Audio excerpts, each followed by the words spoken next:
it promotes transparency, whereby at the end of the day, we don't have things happening behind the curtain. Everything is displayed on the table.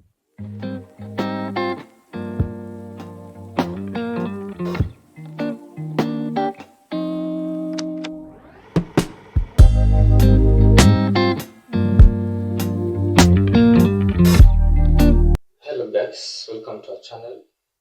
Call me Jay. I'm Sis.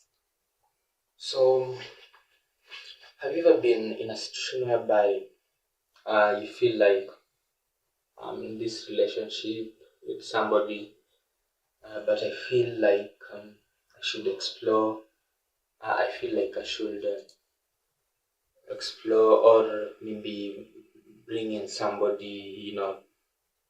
Let's say if you're a lady, you feel like you should explore with some other men in the relationship, or maybe some other woman in the relationship. We have such kind of setups, or you feel like you should be given freedom to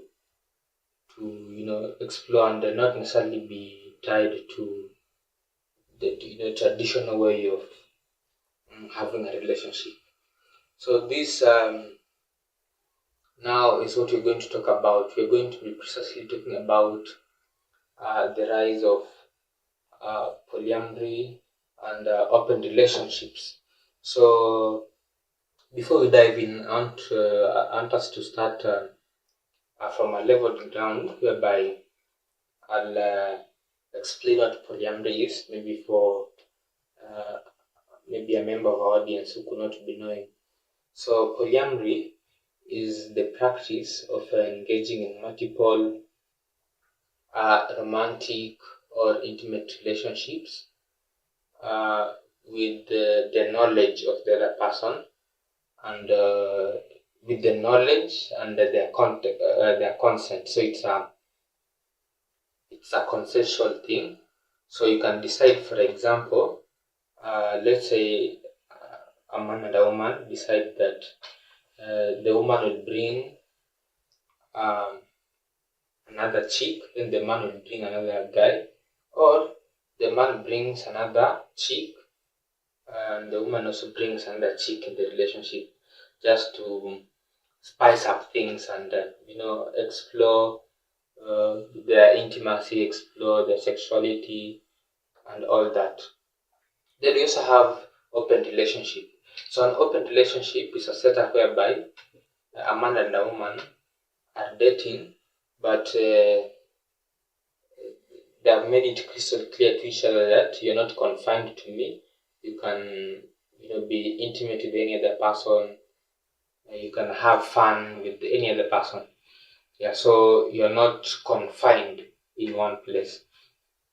So we really wanna know what are some of these things that are attributing to the rise of polyamory and open relationships. So one of the reasons why it's a thing today is the appeal for variety. You'll find that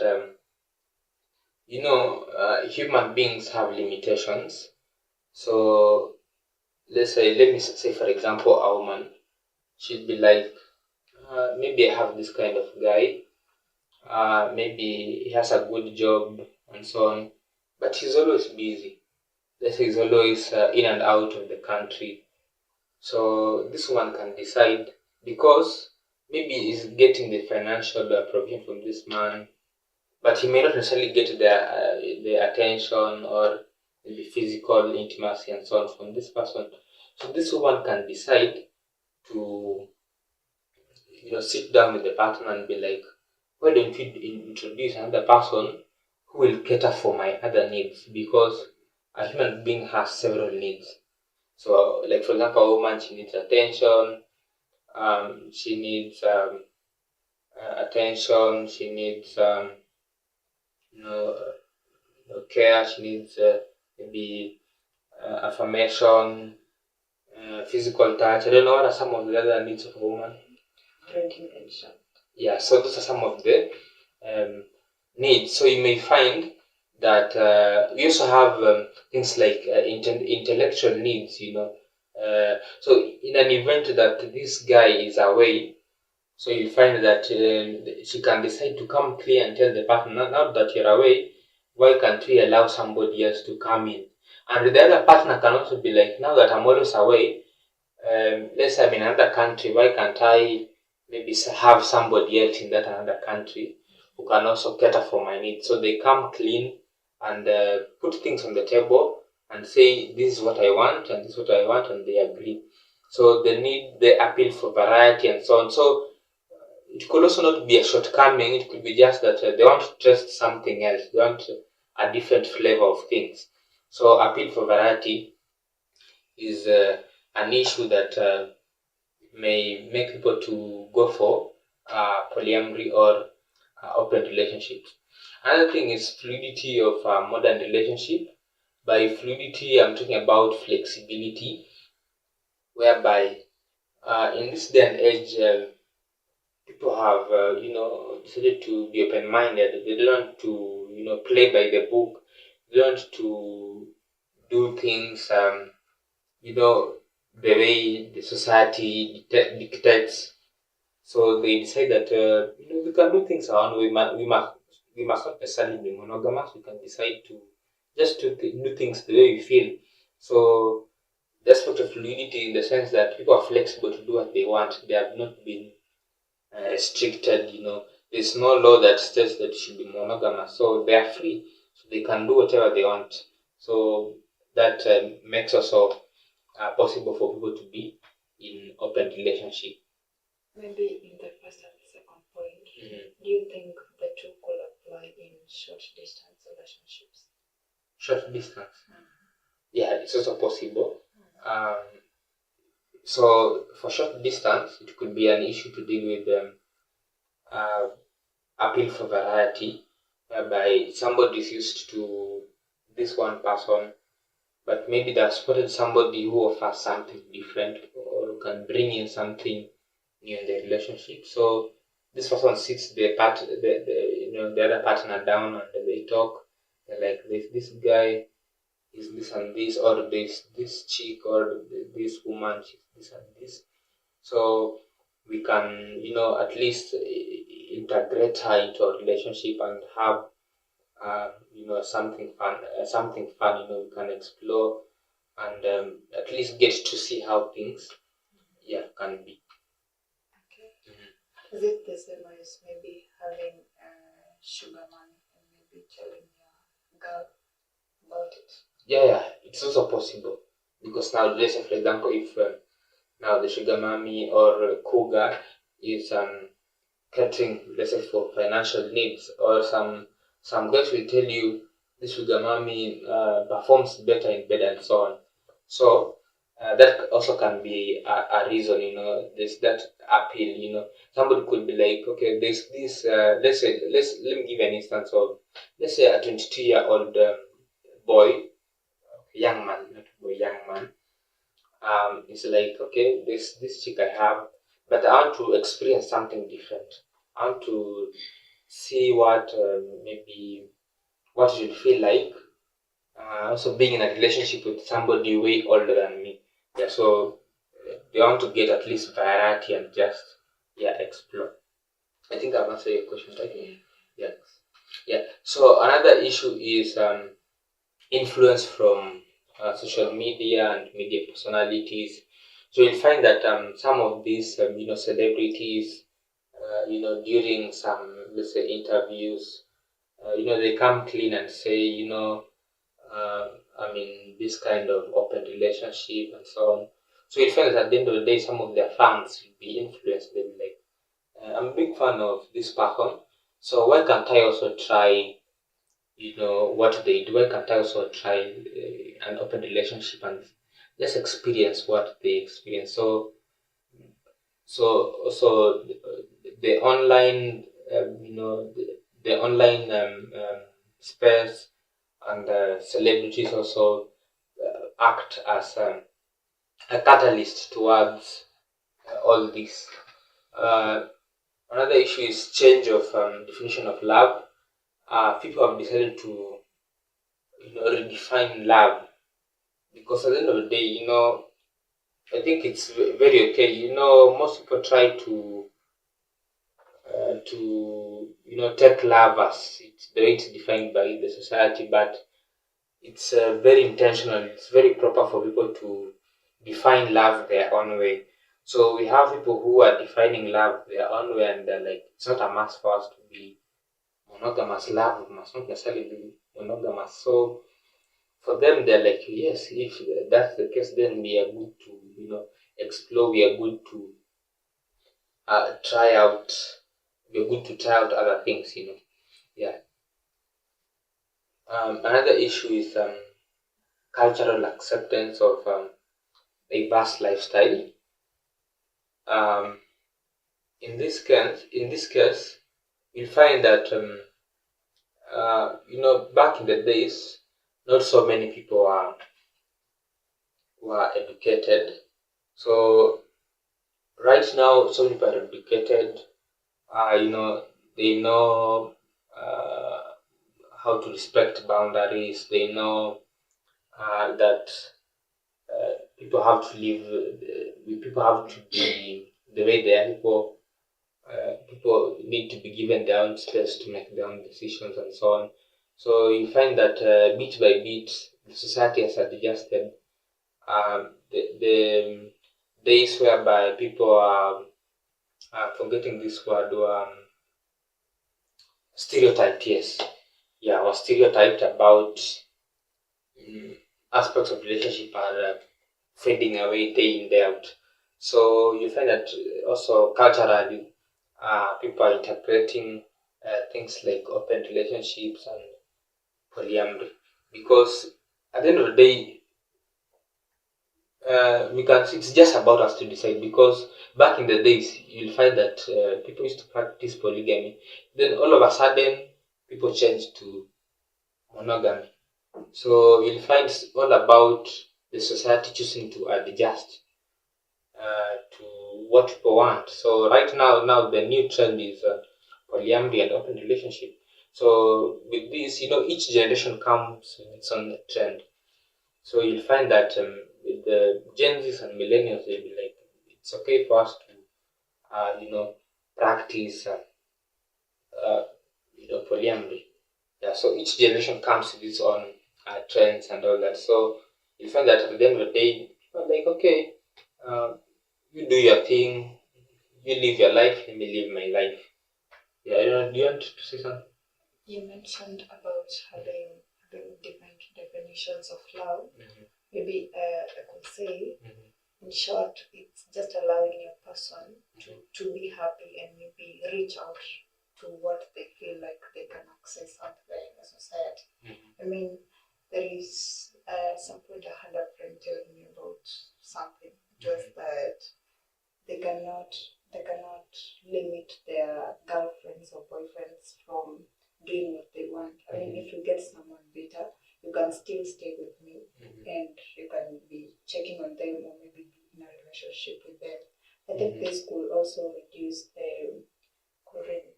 on call it what another name, okay. Cheating. No, Mm-hmm. no, because psychopaths. Okay. And maybe being manipulative at the same time. I mean, that means you are trying to force this person to stay with you and be your person 100% while they feel you're not enough for them. Yeah, so I think it just gives a space for you to reach out there and maybe go for the best. And I think I could tell people who are in a relationship, by any chance you feel you want to explore, you can just do that and communicate to your partner.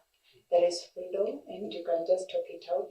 If your person is an understanding person, they will definitely understand. At some point it's not right, but at some point it's right. I mean, if you feel you have a better thing than me, you can just go and check it out and maybe come back if you will. Yeah.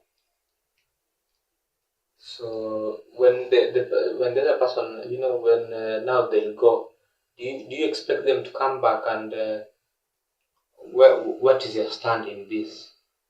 It's a So will you also have to give them your point of view about the issue? When you let them go, or you'll always be there waiting? What if they go and never come back? Okay, just as you said, we all have different definitions of love. Some people could define it, love is letting a person being happy out there, even if they're not with you. You just want this person to grow, continue to be happy, even if they're not in your space. Yeah, so maybe communicating to them. Some people could just free their partners. Yeah. Okay. Now we also have a pushback against monogamy, whereby most people are like, at the end of the day, they are born, they found monogamy, in the society, and they're like, it's a social construct. So most people nowadays are like, monogamy is a social construct. Who said it's a must for us to practice monogamy? Yeah, so to them it's social construct. It's not a compulsory thing for them to do. So they're like, it's not necessary. So let those who want to practice monogamy practice. Those who want to try other things do their thing. So most people practicing polyamory consider it as a good thing because they don't subscribe to monogamy. Then another good thing is that the good thing about also polyamory and open relationship is that it promotes transparency, whereby at the end of the day, we don't have things happening behind the curtain. Everything is displayed on the table. You get to know what the other person is doing. The other person also gets to know what you are doing, so that some things don't get you off guard. We said we also don't have issues like drama and all that. I think it's a good thing, so that people don't get heart attacks and so on. Personally, I would also advise, but it's high time for people to be open to such ideas instead of cheating silently. Because I think one thing that hurts about cheating is that there's something that happens at the back of your mind. You never expected it. Things happen they get you by surprise. It is like things happen contrary to your expectation here, because you expect this person to be only yours, but at the end of the day, find that this person is shared by the public. So, in a nutshell, when things are put on the table, people come clean and say, "I need this." This person is coming in and all that. It's a good thing. So we don't have issues like the dramas, left, right, and centers. We also reduce issues like femicide and so on, because people are coming clean. So what when, for example, somebody tells you we have robbers, let's say 10 meters from here, or 20 meters, or 1 kilometer from here, you'd at least pause and think and be, and proceed with caution. You'll be like, okay, if I'm proceeding, then I'm very aware. I have to be on standby. I have also to arm myself just in case of anything. But you see, when you just get attacked out of the blues, you never expected, then it becomes so bad. So it promotes transparency and transparency, accountability, and eliminates things like cheating, because things are crystal clear. So you're saying people should talk out instead of cheating on your partner? Should just put things on the table and agree? Yeah, just put things on the table. Tell your partner, I still love you, but this is somebody who looks good or something.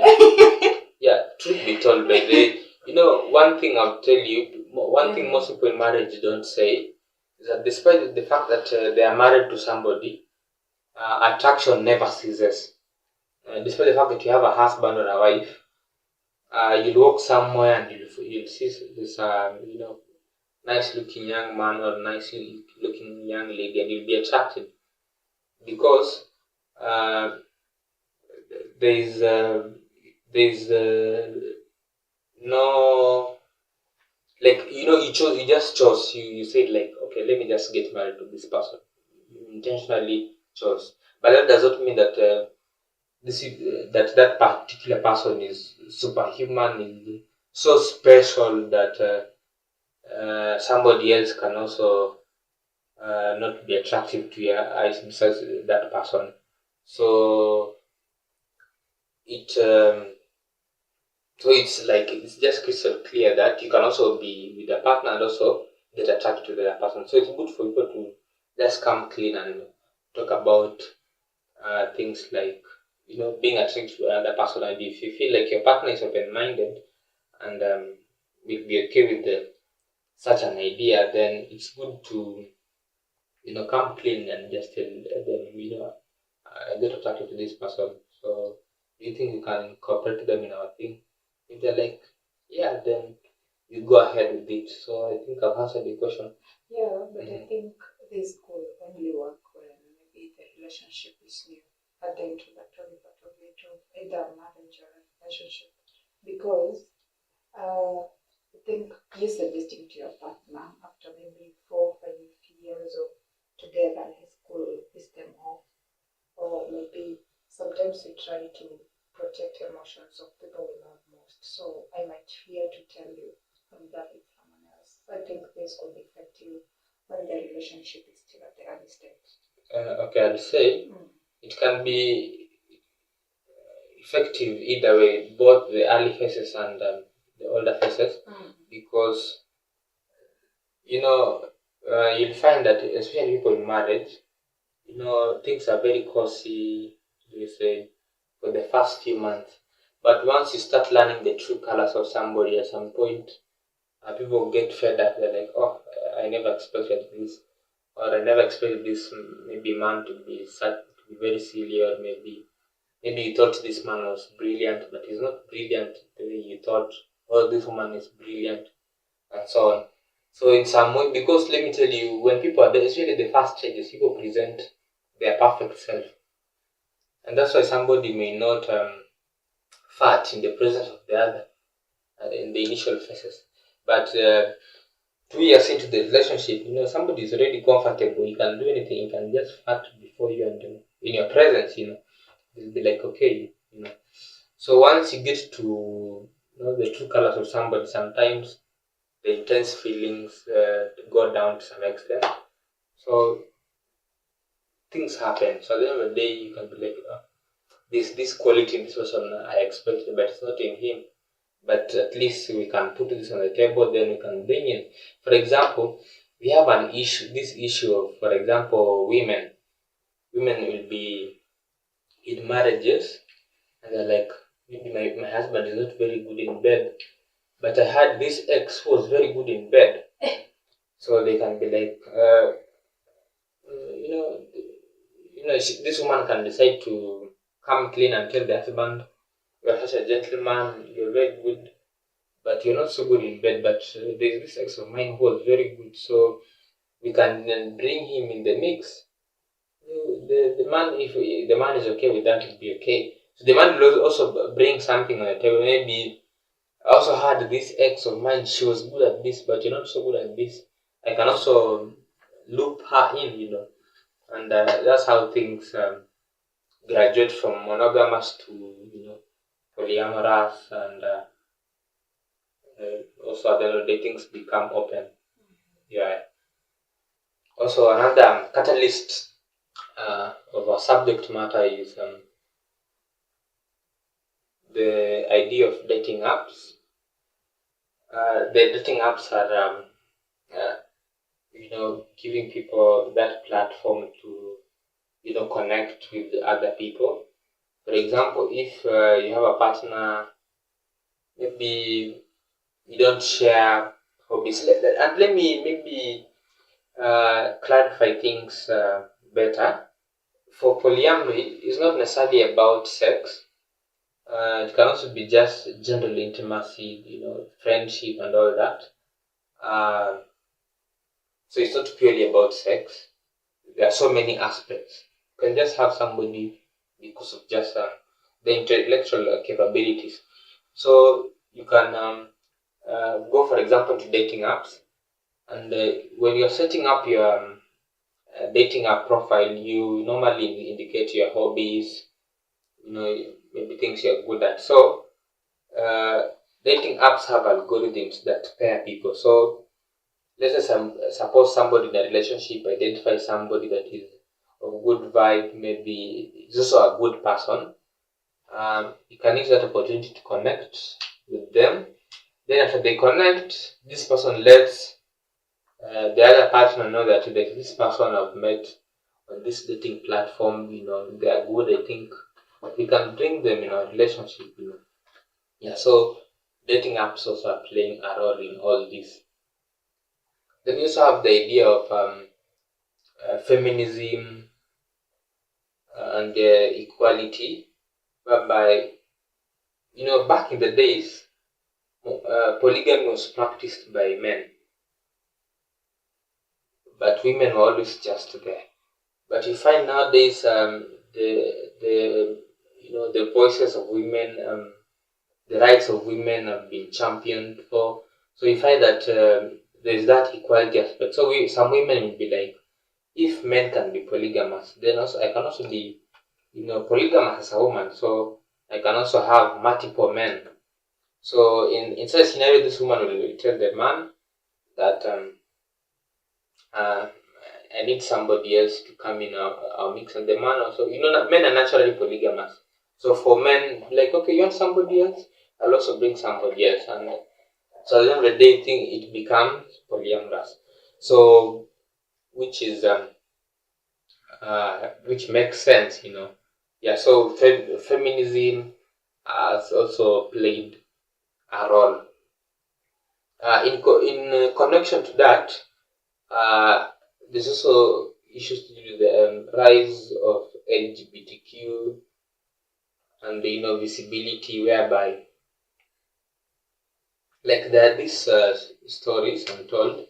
You'll find, um, we have we find, for example, a man is gay, and we also have a lady, she's a lesbian. So these two people come together and they decide to wed and have their marriage. But what happens is that this man will be having another partner who is a man, and this woman will also be having another partner who is a woman. But the two initial individuals are married. Yeah. So at the end of the day, it becomes polyamorous or open relationship. So depending on the terms that they sit down and agree. So the rise of LGBTQ is also another factor contributing to the rise of polyamory and open relationships. Then we have also technology playing a role, whereby we have online communities that champion for freedom, whereby people are told that they are free to do what they want. For example, we have, LGBTQ communities, for instance, whereby they can advocate for people's right. They advocate for their freedom of expression, freedom to do what they want in society. So this also promotes open relationships and so on. Then also with the desensitization of the public, we find that day in day out people are getting to accept that people, let's say, for example, doing other things that we have not been socialized to do is okay. So you'll find that there is reduced stigma revolving around um, um, open relationships, especially with the young millennials and Gen Zs. Actually, I'll say Gen Zs are the ones who are actively practicing open relationship. For them, is majorly open relationships. So that's also another issue. I'll also say trial and error, whereby we have some people who are like, one time I was making stories with somebody, and this person was like, before you get married to a man, or before getting married to a man, you should at least, try have sex with them so that you get to know if they are good in bed.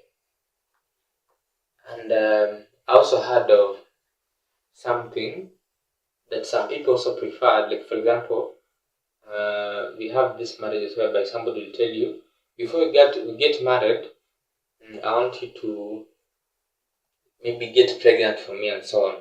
So you'll find that the psychology of these people is that they want to try out things first before, let's say, committing.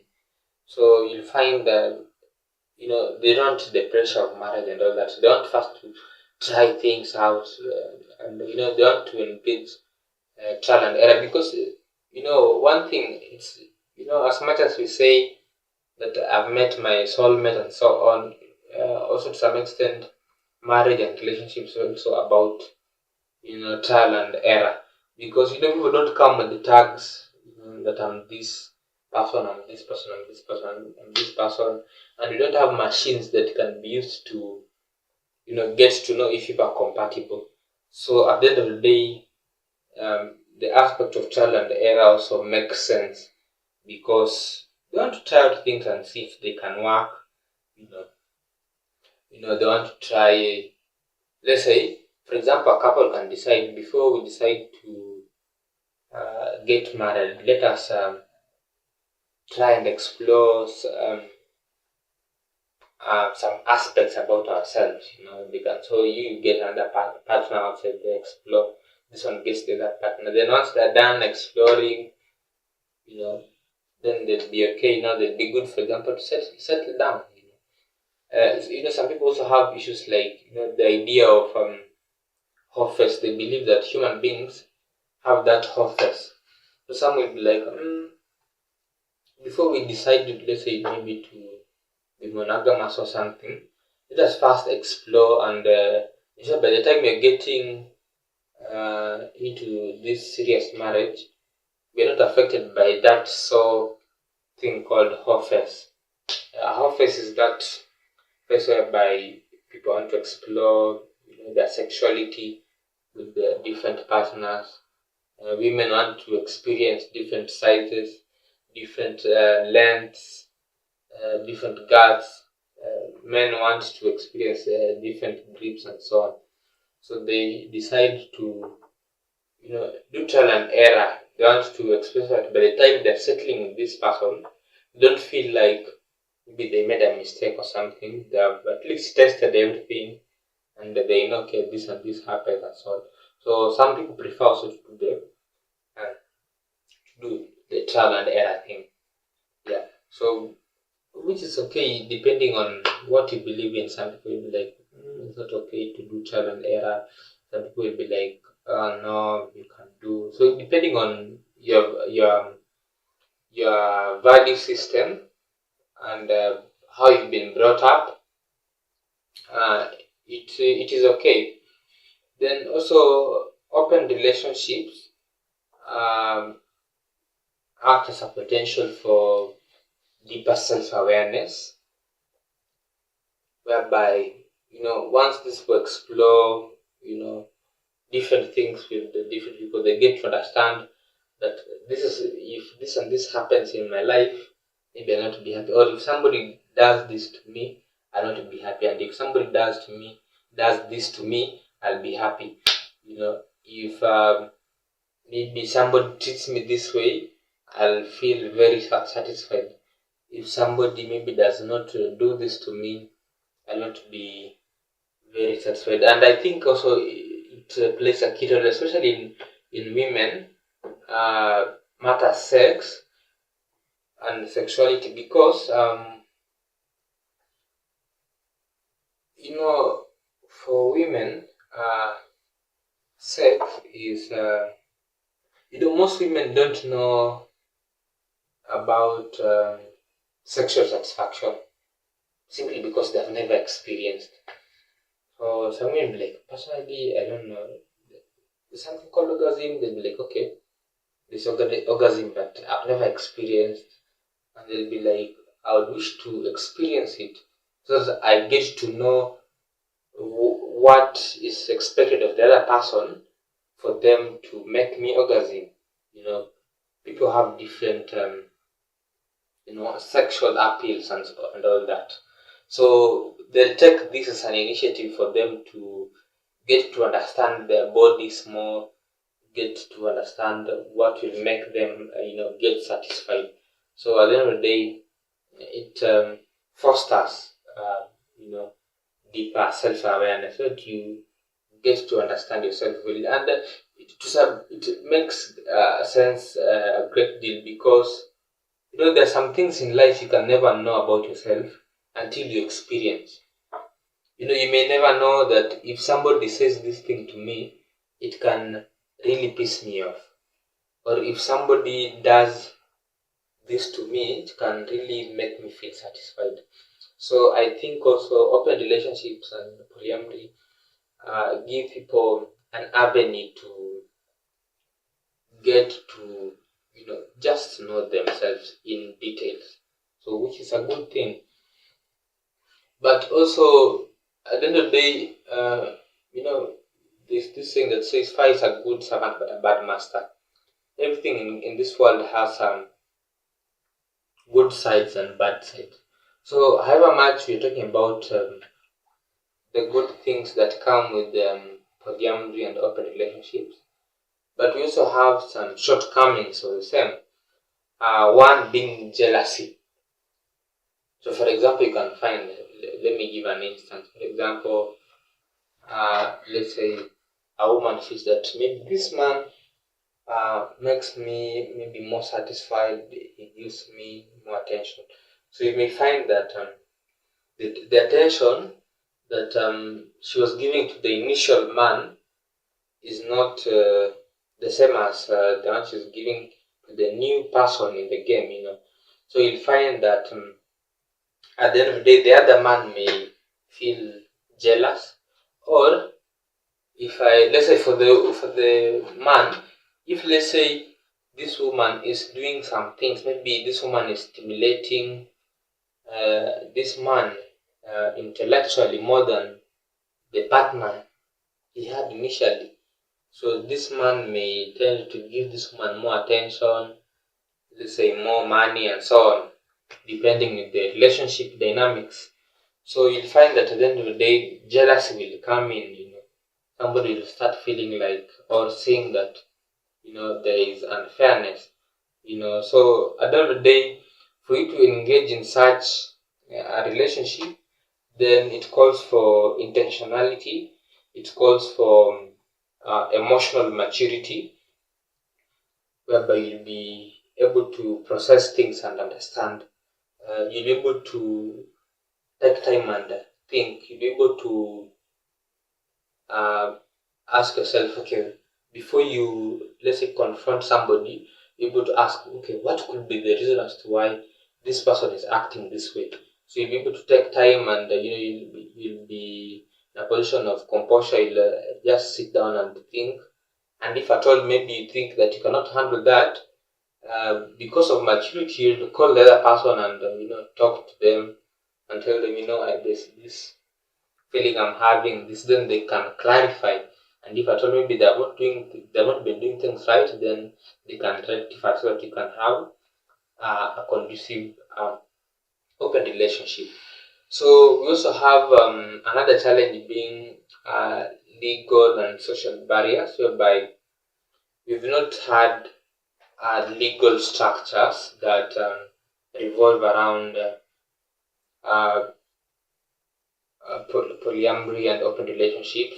We've not have legal structures that govern how things should be done. You see, like for example, in some legal structures, for example, marriage, monogamous marriage. For example, you have things like uh, let's say, for example, rights to conjugal rights that each partner should get the conjugal rights, but you don't have laws that have been enacted to govern how polyamory and open relationships, happen. So that also becomes a challenge, whereby in an event something happens, there'll be we don't have that pinpoint uh, guide that maybe can be used, maybe or can be there to guide people. Let's say, for example, in a court of law, in case something happens, something negative happens, or maybe things go south, we don't have uh, some legal constructs that guide or that act as a playbook for such setups. Then we also have societal critics and people's perspectives. So you may find some people are like, no, this is not okay, especially people from religious backgrounds. They'll be like, no, relationship should be just monogamous. The idea of people having open relationships and polyamory is unethical. So also that poses as a challenge. So for people engaging in um, polyamory and open relationships, then they should be open and ready to, they should develop, a thick skin and be able to handle whatever will come their way. They should uh, be strong enough. At the back of their mind, they should be psychologically prepared to, handle what will come their way, so that at the end of the day, we don't have people, committing suicide because of what the society has said. Because sometimes also, some words that people say may not be so good. So you have to be that tough. You need the tough skin to be able to be impermeable to all these things that may be said against you. I don't know. Do you want to say something? Yeah. Just as you mentioned before, there is always a positive side and the negative sides of everything. So on trial and error, I could say, before you decide to try it out, just know after this there will be always the consequences. Maybe if you're trying and you get pregnant, what if it doesn't work? So you should be ready for anything that comes out of the trial and error thing. And maybe on self-awareness, maybe I could say you also have to be ready either way in case anything happens. In this case, maybe if your partner agrees to do something for you, and maybe does a different thing to your other partner, yeah, to your other partner, and maybe yours is not that much or that big as the other one. Will you be okay with that? Will you be stressed out or will you cry out? I mean, it's all about you at first, what you decide and how you convince yourself that it's okay before it affects you. And maybe if your partner makes decisions, you should also be okay and agree to their decisions. If they agree maybe to take the other partner for staycations and they give you a vacation, you should be okay with that. So I'm just trying to mean you should be ready for it because it comes with just a lot. It's not about what you see and what you hear. I mean, if it's mistake, the society has always told us you will always learn from maybe someone else's mistake. So maybe you seeing a neighbor does something, you can be like, I'm afraid of the pain or I want to experience such happiness, but you can never experience the same. So I think the best experience will happen to you for you to know how it feels, whether it's painful or it feels nice. It will first come to you for you to be able to maybe stand and tell us how it felt. So it's about you. Whatever will come with this, whether negative or positive, it's you. So it begins with you first to be in agreement with all this. I mean, it might not turn out the way you expected, and it will affect you. Okay. Another setback is impact on children, whereby, okay, one, it could be, let's say the society now knows maybe this kind of marriage, let's say it's opened, or if are doing having a polyamorous marriage, sometimes we may not necessarily control what the society says, so you may find maybe students being mocked at school, because of such reasons. Another thing, you may find, let's say some children wondering, okay, how come, let's say, person A has only one father and one mother, but me, I have two mothers and two fathers, you see. So they may also wonder, like, okay, how is it possible, especially when they're young? But I believe as they get to grow, they may be like, okay, now we now understand. Yeah. So those are the most probable impacts on children. On children. So our viewers, you tell us if you've been in an open relationships. Tell us about your experiences.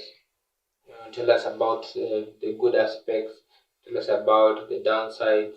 Tell us about your general experiences, and tell us maybe what would you advise somebody to do now that you have that experience. Yeah. So tell us in the comment section about your experiences. We'll be open to see what you have for us. I don't know. Do you have something to say before? No. Yeah. So thank you for watching. Make sure you subscribe, like, share, and comment for the many more good things that are coming. Otherwise, have a good time. Stay safe. Bye bye.